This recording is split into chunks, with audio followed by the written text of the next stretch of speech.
शक्तीपीठ महामार्ग हे दुसरं तिसरं काही नसून फक्त आणि फक्त मोठं भ्रष्टाचाराचं कुरण आहे.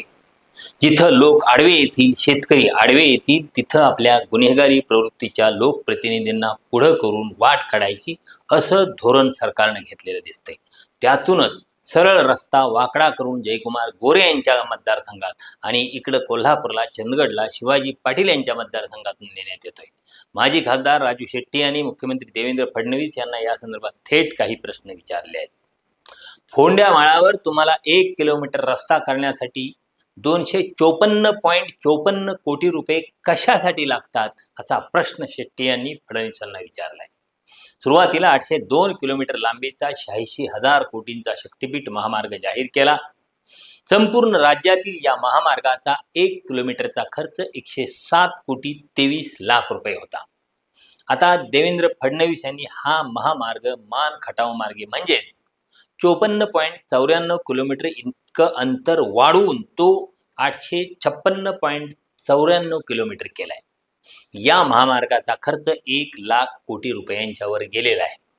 याचाच अर्थ 54.94 किलोमीटर रस्त्यासाठी 14,000 कोटी रुपयांची जादा प्रकल्प खर्च वाढलेला आहे. थोडक्यात मान खटाव या माळ रानावर जाणाऱ्या रस्त्याच्या 1 किलोमीटरला कामासाठी तब्बल 254.54 कोटी रुपये इतका खर्च केला जाणार आहे.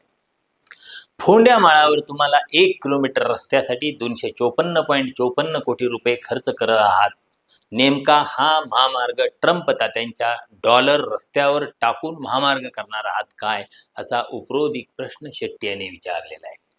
या प्रकल्पातून 70,000 कोटी रुपयांचा ढपला पाडण्यासाठी तुम्ही महाराष्ट्रातील जनतेच्या खिशावर दरोडा टाकत आहात, असा आरोप राजू शेट्टी यांनी केलेला आहे.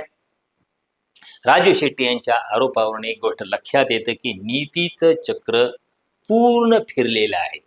म्हणजे देवेंद्र फडणवीस आणि त्यांच्या कंपनीनं अजितदादा पवार यांच्यावर 70,000 कोटींच्या सिंचन घोटाळ्याचा आरोप केलेला होता आणि नंतर अजितदादांना त्यातून दोषमुक्त करून आपल्यासोबत सत्तेत घेतलेलं होतं.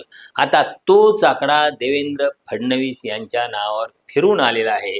राजू शेट्टी यांनी शक्तीपीठ महामार्गात 70,000 कोटी रुपयांचा ढपला पाडण्याचा आरोप केला आहे.